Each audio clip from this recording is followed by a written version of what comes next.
Hi, welcome to the F1 Time Portal, a Formula One history podcast started by two delighted Formula One fans. I'm your host, Rosa. And I'm your You Ain't Seen Nothing Yet host, Luigi. And today we're taking you back to the 1975 season, part 4. So let's go. Delighted? Yeah, Yes. Delighted. I'm going with the happy vibes, Louis. I do love doing this review and talking about Formula One. So I'm just going to put that out in the universe. Okay, and we've also had 2 races won by new drivers. So they're delighted, but Mass and Pache. So Yes. there's a lot of delight from them. They're only F1 wins of their career. Well, they don't know that yet, but yeah. They don't know. But yes, they would be delighted. You Ain't Seen Nothing Yet. Yeah. That's a big song, isn't it? I don't even remember who sings it. Who sings You Neither Ain't Seen do Nothing I. Yet? And I don't think it's a high-profile band. I don't think it is. I reckon in Australia, though, as we're in Australia, I think it was the song of a very popular ad campaign. Ah, yes, yeah. Yes. Yeah. I can't remember what it was for, though. And it's by Bachman Turner Overdrive. Overdrive. I have heard of them. Yes, I have heard of them. They may have had other hits too. I just don't know. Yeah, Bachman Turner Overdrive. And it was the song behind a very popular ad campaign, but I don't remember who it was. But anyway, that's why I remember it. But there you go. Okay. And yeah, You Ain't Seen Nothing Yet. Good choice. Yeah, because we haven't seen any driver dominate yet. No, Do you know what I mean? We've seen now we've had 5 races, 5 different winners. No one's saying this is my championship. No, so we still don't know why it's called the unbelievable year. No, we don't. We haven't seen justification, have we? No. That's a good title by us, Louis. That's a good title. Okay, let's see if it's going to come through now. So race 6 of 14, the Belgian Grand Prix. It's at Zolder, 25th of May, 70 laps, and the weather was overcast but dry. So Ferrari arrived at the circuit ready and eager and buoyed by their Monaco win, their first in 20 years at that track. Yes. So grid places was set on the Friday as the Saturday session was rained out, and Lauda set pole position. Pache second, and a surprising Brambilla in the March third. Regazzoni fourth. Yeah, and by setting pole time, Lauda was given the option of starting from either the left or the right-hand side of the track. And he decided the left, as the first corner is a slow left-hander. So I found it interesting. That is very unusual that he gets to decide. Yeah. Like, that brought back memories for me. Like, I was thinking in 88, 89 or 88 and 89, Senna got pole position, I think, for the Japan Grand Prix. And both times he asked for the racing, the pole position to be switched onto the racing line, and they refused. And here they are giving Lauda the choice. So what changed? What happened? What happened? Well, Formula One just became rigid, tyrannical. Yes, but they couldn't afford the cost of paint to move it to the other side or something. And in today's Formula One, you do sometimes hear about like even now, sometimes the pole, people don't like pole. They go, oh, it's better to be second because you go into the right, you go on the right side of the turn or whatever. Like, I can't remember which track it is. But, I mean, I wasn't even at the last race where Piastri was second and he got that slipstream. We're talking 2025 Belgium here. 2025 Belgium, yeah. And and I think even Piastri joked, I wanted second place on purpose for the slipstream. Yeah. So I just wonder whether there is kind of like a better side of the track for some tracks that isn't pole position. Yeah.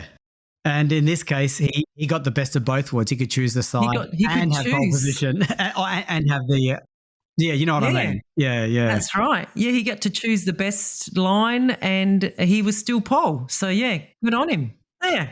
So at the race start, it was Pache that was quickest though, and he took the lead before the first corner. So much for that. But anyway, Brambilla and Regazzoni also almost got alongside Lauda. Yeah, I think this is the sort of thing when you give people too much time to think about it. Yeah, that's right. He spent so much time thinking about what side, he forgot about focusing on his race start. That's right. On lap 3, Brambilla made it past Lauda as well, and only one lap later also overtook Pache for the lead. What was that you said about March? I know. Brambilla in the March out of nowhere, it seems. That is just, yeah.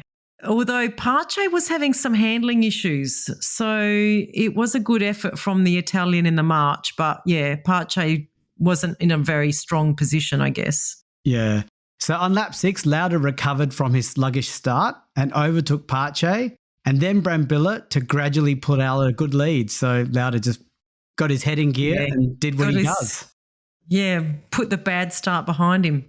So 10 laps later, and Lauda was starting to take control of things. He was now followed by Scheckter. Brambilla was 3rd, Regazzoni 4th, and Pache was now down in 5th. Yeah, as the race reached half distance, Lauda was still increasing his lead over Scheckter, while Brambilla was struggling to hold on to 3rd, and Reutemann was now in 4th, after Regazzoni needed an emergency pit stop for a fraying tyre. That's not good. No. And, remember in the days of the 50s and 60s, Louis, where if you were leading the race, it wasn't a very secure position. And if you were second, I'm starting to get those vibes. Yeah. That's 75. 5 races, 5 different winners. Yeah. That's right. I'm starting to get that vibe here. So I hope Lauda can hold on. Even though I've reviewed this season, I forget what happens in each race. So it is like reliving the...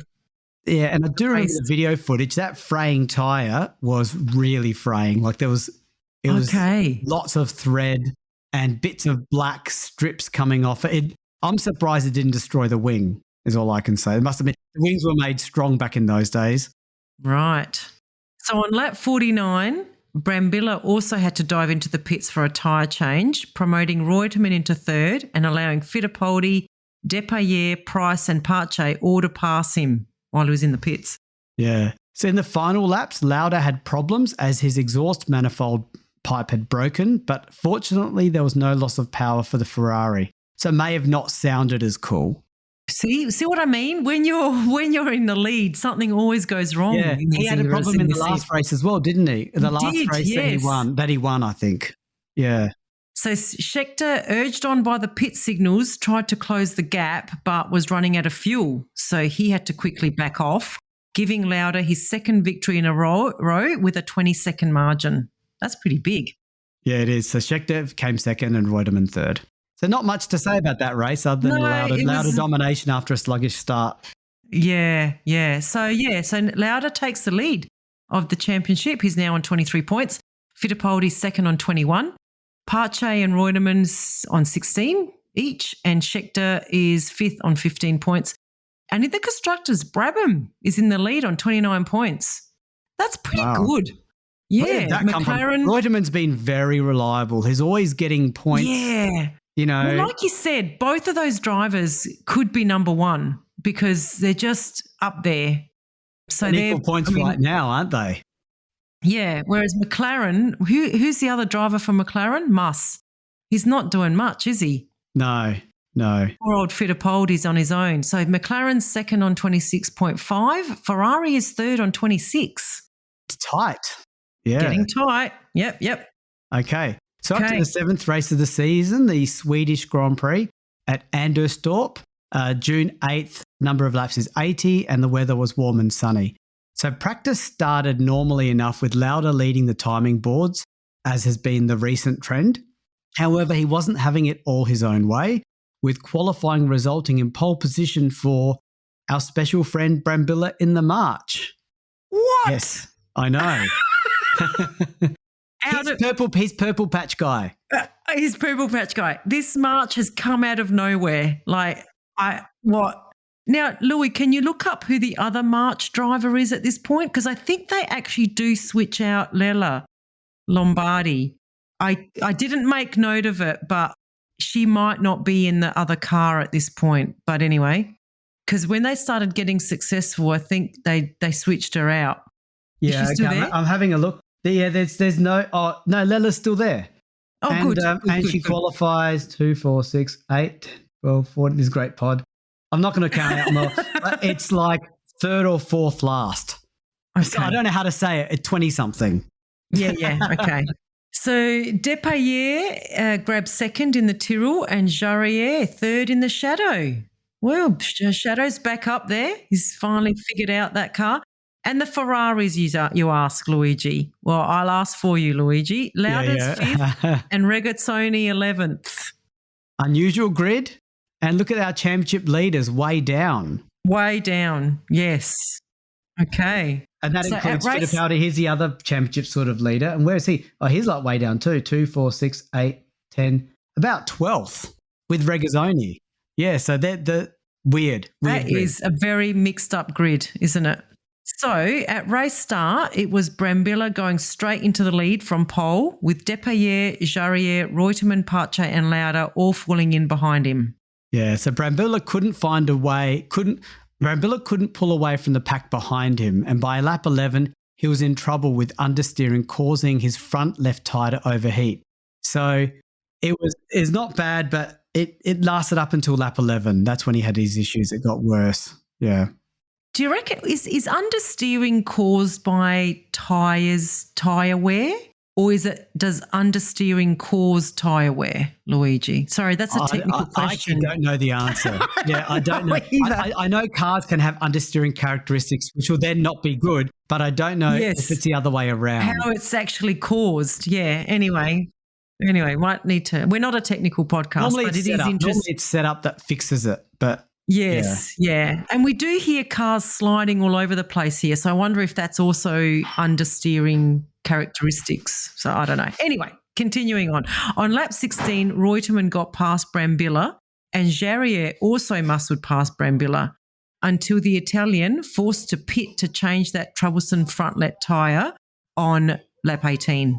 Poor Brambilla, he had it lead and and he just changed one tyre. I know. Shows the speed of things. So when Brambilla rejoined, he was down in 15th. Meanwhile, up front, the race was heating up, with the 5 leading cars of Reutemann, Jarier, Pache, Lauda and Hunt being closely followed by Regazzoni and Andretti. Hunt then retired with a broken fuel pipe, maybe, Louis? I don't know. I've left out a word there. Yeah. On lap 22, Brambilla and Jarier also retired by lap 39 with mechanical issues. And on lap 42, Pache spun off, damaging his car and putting him out of the race. Oh, wow. So in less than 5 minutes, Loud had moved from 4th to 2nd, and he was only 10 seconds behind Reutemann. And with all the retirements, there was a surprised battle going on between Regazzoni and Andretti. They were trying to resolve third place, is a good way of putting it. Okay, so on lap 56, Lauda had got to within 3 seconds of Reutemann, and with the Brabham suffering some tyre wear, especially on the rears, the superbly handling Ferrari was primed to overtake. Yes, they weren't my words, by the way. That was Mike Lang. He's in love with his Ferrari. Yeah, wow, he just needs Hunt in that car, then he'll be in heaven. Yes, that's right. He loves James Hunt. On lap 65, the 2 cars were absolutely together and Lauda was looking for a way past, but Reutemann was in no mood and did not give up his defence. Yeah, he seems like a tough driver to get past. Him and Scheckter are 2 tough guys to get past. That's right. I remember this happening in a few seasons ago as well. So only on lap 70 of 80 was Lauda finally able to overtake on the main straight with a burst of power. And Lauda proceeded to win by over 6 seconds. Yeah, so Reutemann was second. Regazzoni finished third, having finally held off Andretti for much of the race. So, Ferrari won 3. And Reutemann, again, getting points consistently. Yes, consistently, yes. So, Lauda then, though, extends his lead. He's now on 32. Reutemann overtakes Fittipaldi. He's on 22. Fittipaldi's third on 21. And then the constructors, Ferrari, leaps into the lead. They're on 35. Brabham's on 33. But because of the rules, they actually could be on 35, but only the top 6 results count for the points. So they're on 33 and McLaren's on 26.5. Was it only the best 6 results for the constructors, is it? Only the best in the first 7 races. Okay. Interesting. Very close anyway, regardless. Yes. Even the Drivers' Championship, Lauda's starting to put his foot down on 32. He's 10 points. It's still like that's only one win, isn't it? It's one win. Yeah. So anything can happen in this era with reliability and all that. And Lauda's 2 wins, he had problems each time and he was nursing his car. Yeah. Yes. So we're up to race 8, which is the Dutch Grand Prix at Zandvoort, June 22, 75 laps. The weather was rain, then dry, so that makes for interesting. So the Ferrari's dominant win at Zandvoort in 74, as well as their recent form, really meant that the field was in a bit of a despondent mood. They shouldn't be, though, because look at Brambilla, the Shadows. Yeah. They shouldn't be too down about it. No, everyone should be happy that Ferrari is winning, actually. Yeah. But practice did justify their mood, as Lauda and Regazzoni set a scorching pace and they totally dominated the proceedings. And I wonder if now, because we know Emerson's about 11 points behind Lauda, whether he regrets having gone home on the morning of that. It was Spanish Grand Prix, not the South African Grand Prix. Yeah, it was Spanish. Yeah. So I keep thinking of that because it's one of those big moves. Like he did do a big dog move. It was a big dog move, yeah. Well, it's a defining moment, isn't it, in this championship? It is, I think. So to the practice session, by the end of these sessions, Lauda had essentially set pole. Regazzoni secured seconds. That's a Ferrari 1-2. Hunt third and Scheckter fourth. So on race day, the start was delayed by rainstorms as the teams persuaded the organisers to let them run on wet tyres. Yeah, I don't understand. This is the one. Yeah. Why do they have to persuade them? Can they have I don't know. Your choice, your call. You know what I mean? So at race start, Lauda took the lead from pole, but Regazzoni hesitated just enough to allow Scheckter in his Tyrrell to power through on the inside to take up second place. On lap 2 then, the order was Lauda, Scheckter, Regazzoni, Hunt and Muss. Yeah, so the rain stopped quicker than anticipated, and as the wind slowly dried the track, Hunt took a courageous decision. He's more courageous than the other one maybe, to switch the slicks on lap 7. And even though there was still a fair bit of water on the track, and he did this to avoid the congestion in the pits because he sort of saw the writing on the wall, I guess. Yeah, this is kind of like his signature move, take the early chance, get back onto slicks. It's a big move here given that there's still a fair bit of water. A Zandvoort, yeah, so interesting. Will it be the difference? Can we see a Hesketh? And let's not forget, he is in a Hesketh, so it's like a midfield car that he's done really well in, well in that car this season so far. So by lap 15, the rest of the field had switched to slicks. Remember, Hunt was lap 7, right? By which time Hunt was running in first place, having taken the lead on lap 14. So looks like this paid off big time, didn't it, Rosa? Yeah, yes, it does look like it right now. On lap 16, the order was Hunt, Jarier, who had had a good exit from the pits. Lauda was now third and Fittipaldi was fourth. After 25 laps, Hunt was still leading by 10 seconds, but Lauda now had adjusted driving to the dry tyres and the drying track, and he started to reel in the leading 2 cars. Pretty ominous. Lauda's like the purple patch guy.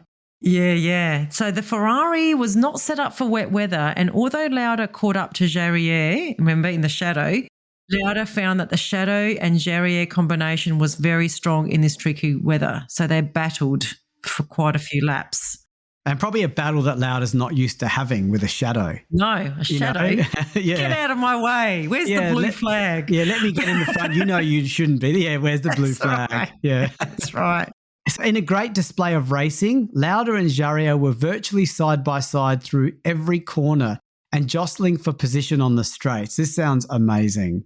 Yes. At the end of lap 43, so about 20 laps of this racing duel, nearly 30 minutes of intense racing, Lauda finally got past Jarier on the main straight. And then a lap later, Jarier was out of the race when his left rear tyre exploded. Jarier spun out of control, fortunately without hitting anything. That's amazing that happened right after, and that's what it took for Jarier to lose the position. Do you know what I mean? An exploding tyre. Yeah, the poor guy. So Lauda, though, had his sights set on Hunt, and he was slowly closing the gap, which was now only 5 seconds. It took 10 laps for Lauda to wipe out Hunt's lead, but the Englishman was doing everything to not let Lauda through, timing passing back markers perfectly. Yeah, the Hesketh looked a little faster than the Ferrari through the fast corners and the straights. So even though Lauda piled on the pressure, Hunt kept the lead. Finally, the white Hesketh of Hunt crossed the finish line, only 1.06 seconds ahead of Lauda. This gave Hunt and Hesketh their first team win and their driver their first GP win. So that's our third driver this season that's had their first win. Now, we know we're not going to say this is Hunt's only win. No. So we can say there's a couple more to come in his career. Yeah. Plus. But that's a big deal. That's a big deal because, yeah. So Regazzoni finished third almost a minute later, which showed how far ahead these other two were. But what a duel. And this was really the beginning of, I think, the Hunt-Lauda rivalry. And it was on the big stage for a win. So that's a good way to start a rivalry. A rivalry, yep. Yeah. So we've got then Lauda with his second place. He's on 38 points. Reutemann, 25. Emerson Fittipaldi on 21. Pache on 18 and Hunt on 16. Ferrari on the constructors on 41. Brabham on 36. McLaren on 26.5. Okay. So we're up to the 9th race of the season, the French Grand Prix. It's at Paul Ricard on July 6, 54 laps and hot weather. So the unbelievable and recent James Hunt victory had given the Ford Cosworth engine users a boost because remember they went into the last race in a despondent mood. Yes. And then I wonder if that was all set up by Mike Lang to set the barometer so low that when his hero wins, it's all the more remarkable. But I wonder why the Ford Cosworth engine users were needing a boost. I mean, really the only other car to be starring is Ferrari, and they weren't cleaning up. They were winning a lot and getting pole positions and whatnot. They were getting poles, yeah. Okay. Yeah. I guess I think there's a bit of Mike Lang stuff here. Yes, definitely. So Jarier in the shadow continued to star, so he hasn't given up on his purple patch. He wants to bring it back. So he did earlier in the season by delighting his home crowd and set the fastest time of the first practice session. Lauda had been suffering from the flu, but on Saturday morning felt better and soon set about breaking Stewart's unofficial lap record, only to be pipped by Hunt in that first session by 0.03 seconds. So Hunt's on. Yeah, he's on. Yep. So the second session saw finally Lauda setting pole time, his 5th of the season. I guess that is kind of domination.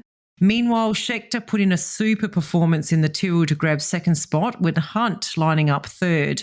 Jarier in 4th, Pache in the Brabham in 5th. So we have 5 different marks in the top 5 positions. That's pretty awesome. This is what we signed up for. And this is the 70s to me. Yeah, you don't see that in many other eras, to be honest. At race start, Lauda and Scheckter left the grid side by side until the first corner, where Lauda was able to take advantage of his pole position and having the better line, he took the lead. Hunt slotted into 3rd, while Jarier was slow off the mark, so Pache was in 4th. On lap 3, Lauda's lead. Yeah, you're going to say, sorry? I was going to say, I don't know if that's a nonsense start. Not really. Whenever I hear slow off the mark, I think, what are you doing? Like, how can you not be concentrating on the start? I mean, we didn't really define a nonsense that. We haven't talked about one for a while because there hasn't been one. But we haven't. No, it's sort of like that to go from pole. Normally, it's the pole person we focus on, but not always. But like maybe 10th or 8th or 9th. Yeah, like he only dropped 1 place, so let's not be too hard on the guy. All right, keep going. So on lap 3, Lauda's lead was out to 3 seconds already, and it was clear that Scheckter was holding everyone up. Or another way to look at it is that maybe Lauda was incredibly fast and Scheckter was normal pace. So depends on glass half full. I prefer your second one, Louis. I prefer the second one. Yeah. But anyway, we know Schecter's holding everyone up. So that Tyrrell hasn't really been a leading car. So I think it's the first. Yeah. So Regazzoni was moving through the field from ninth, and he was now overtaking Hunt and forced his way past Scheckter. And remarkably, Regazzoni was now in second place. That's pretty good. Ninth to second. Yeah, that's a reverse nonsense start. Yeah. We haven't really acknowledged that, but yeah. No. The Ferrari 1-2 didn't last though, as Regazzoni's engine blew. So Scheckter was back up into second place. And remember 74, how that Ferrari engine was so reliable? Well, it's not in Regazzoni's hands, just like in Lauda's hands in 74. In 74, Lauda had the brunt of the reliability issues with that engine. Yeah. So Hunt finally made his way back up behind Scheckter, and on lap 9, he overtook Scheckter. Now that he was in second, there was not much he could do to make a dent on Lauda's lead of 6 seconds. And in the meantime, Mass had taken over third place on lap 13, and Fittipaldi found a way past Scheckter to take fourth place. So we haven't heard much from the defending champ since he walked out of that Spanish Grand Prix. Yeah, it's psychologically something went wrong. He's probably continually telling himself off about it, you know? Yeah, at least he can console himself. It was only half points and Mass won it. That's right. But still he knows he could have won it probably. Could have, yeah. So now the race order was Lauda, Hunt, Muss and Fittipaldi. Muss was on the charge and he was catching up to Hunt and pulling away from Fittipaldi. Oh, geez, Fittipaldi's really in his head, isn't he? Yeah. And by lap 40, Muss was right on the tail of the second-placed Hesketh. Yeah, so they were both gaining on Lauda. He's probably got another issue, who knows? As his lead was now marginally down to about 5 seconds, but with 4 laps to go, the lead was now only 3 seconds. Muss was driving his heart out and trying to pass Hunt, and Hunt was fighting to keep him back and not make any mistakes. I am certain that Hunt is going to cost Muss this win. I know that Lauda is a smart driver, but probably managing his car, maybe not that tightly. Yeah, I've got a feeling that Lauda he was in danger. If Mas could get past, he was in danger. Yep. But anyway, that's how they finished. Lauda winning by a margin of just 1.54 seconds. Yeah, ahead of Hunt, who was only 0.72 ahead of Mas. So poor Mas on a charge, try to show everyone he ain't no home. Oh, poor Denny. All right, so Niki Lauda, 47 points. He's extended his lead. Reutemann, second on 25, Fittipaldi, third on 24, and Hunt, fourth on 22. Okay. In the on the constructors, Ferrari is on 50, Brabham's on 36, and McLaren is on 30.5. Yeah, Ferrari's really putting their foot down on the constructors and Lauda on the drivers. Yes. All right, we'll stop it there and we'll come back for part 5. Yes, part 5. Excellent. See you then. Bye. Bye.